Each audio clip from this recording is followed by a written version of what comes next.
En la siguiente presentación vamos a hablar del libro Los idiomas del aprendiente de Alicia Fernández. Quiso tener como punto de partida una concepción de que al conocimiento hay que apropiarlo, entendiéndolo y generando una transformación del mismo para que desde ese modo se pueda hacer uso del mismo en una realidad específica y no caer en el error de repetir conceptos que no se comprenden. Para evitar el fracaso escolar es indispensable intervenir el sistema enseñante, considerando que en un gran porcentaje de los estudiantes que fracasan escolarmente no es a causa de problemas de aprendizaje, sino más bien una falla en el sistema educativo que no permite ni estimula el espacio de la autoría de pensamiento. Frente a la carencia de esta autoría, el estudiante no realiza la correcta apropiación del conocimiento. Teniendo en cuenta que el fracaso escolar afecta al sujeto de una manera holística, debemos pensar que los niños que sufren de este van a padecer la subestimación de sus figuras de autoridad, padres y profesores. Como consecuencia, va a haber repercusiones en la identidad de los niños, la cual está en proceso de formación. La principal tarea frente a los aprendientes es la de ayudarlos a recuperar el placer de aprender, estimular el deseo de poseer el conocimiento, para lo cual tanto los docentes como aquellas figuras dentro de la institución escolar se deben transformar y cambiar su modalidad de trabajo sobre la realidad escolar. La problemática de aprendizaje es una realidad inmovilizadora. En su producción intervienen factores socioeconómicos, educacionales, emocionales, intelectuales, orgánicos y corporales. Por lo tanto, su prevención requiere de un encuentro entre especialistas de la psicología, psicopedagogía, pediatría, sociología, etc. En la fabricación de problemas de aprendizaje como síntoma, intervienen cuestiones de significación inconsciente del conocer y el aprender. Es un mensaje que quiere ser escuchado, el cual se instala afectando la dinámica de articulación entre inteligencia, deseo, organismo, cuerpo. Para comprender la misma, debemos descubrir la funcionalidad del síntoma dentro de la estructura familiar y acercarnos a la historia del sujeto. Para resolver el problema, la intervención psicopedagógica debe ser puntual. Puede optar por tratamientos individuales o familiares, grupos de orientación de madres, talleres de arte, entrevistas familiares, entre otros. El fracaso opuesto al éxito implica un juicio de valor, y este valor es función de un ideal. Esos ideales son esencialmente los del entorno sociocultural del sujeto y los de su familia, ella misma marcada por los valores de la sociedad a la que pertenece. La autora correlaciona el fracaso escolar, término surgido como parte de un cuestionamiento a los modos que colocaban el problema en el niño, con la ética del éxito. Bajo esta modalidad exitista, la escuela configura sus formas de evaluar el nivel de los estudiantes para satisfacer las exigencias de una sociedad cada vez más tecnificada por medio de un uso de test cada vez más discriminatorio. Y pregunta, ¿no habremos caído en las redes de la ética del éxito al nombrar como fracaso, es decir, como resultado negativo, algo que estamos intentando analizar como proceso?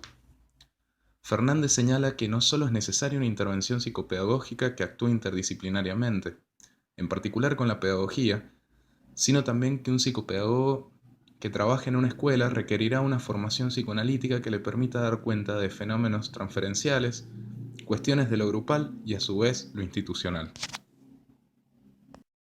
Respecto a la intervención que debería realizar el psicopedagogo, Alicia Fernández habla de intervenir en el orden de una interversión, es decir, pudiendo incluir otras versiones.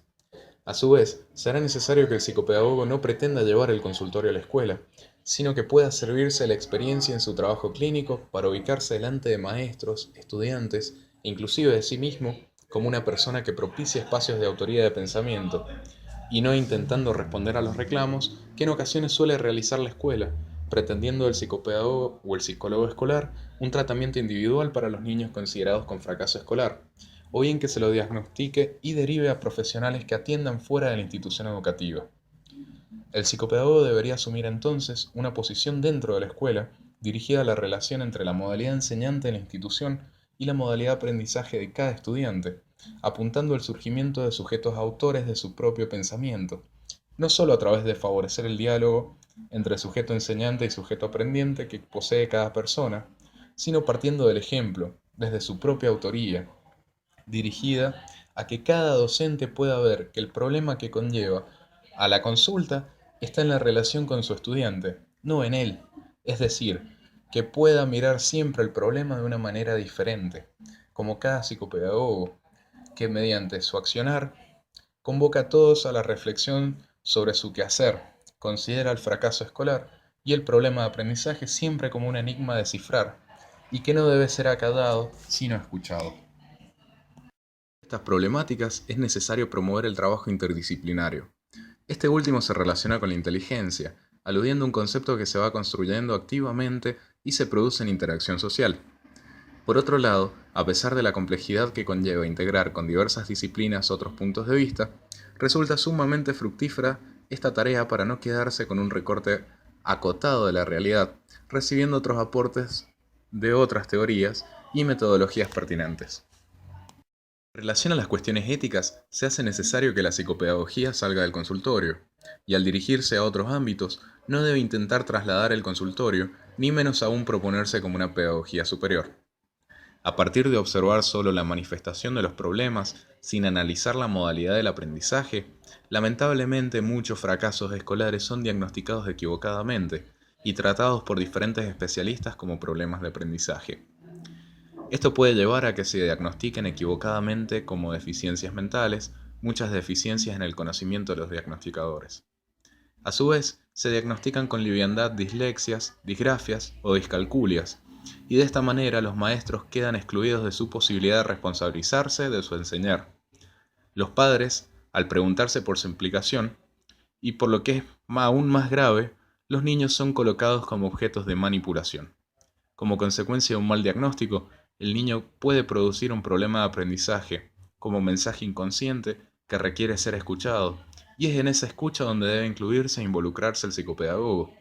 Es decir, que apelando a la ética, este último deberá tratar de pensar en qué posición necesita colocarse para poder pensar. Se debe evitar el rotular al niño o al adolescente, ya que con esto se acalla toda posibilidad. Los rótulos funcionan como sofisticados métodos de control. Aparte de la conclusión, se hace difícil encontrar una respuesta a tantos planteos, a tantos cuestionamientos, a tantas dudas e incertidumbre. Pero para no aburrir con tanta palabrería, decidimos poner en historias de personalidades conocidas como ejemplo. El primer ejemplo es John Lennon. John, cuando era pequeño, fue diagnosticado con dislexia. Sin embargo, esto no fue un impedimento para que liderase uno de los grupos más prestigiosos de la música, los Beatles. Otro ejemplo es Pablo Picasso, máximo exponente del cubismo, quien tuvo el mismo diagnóstico que John.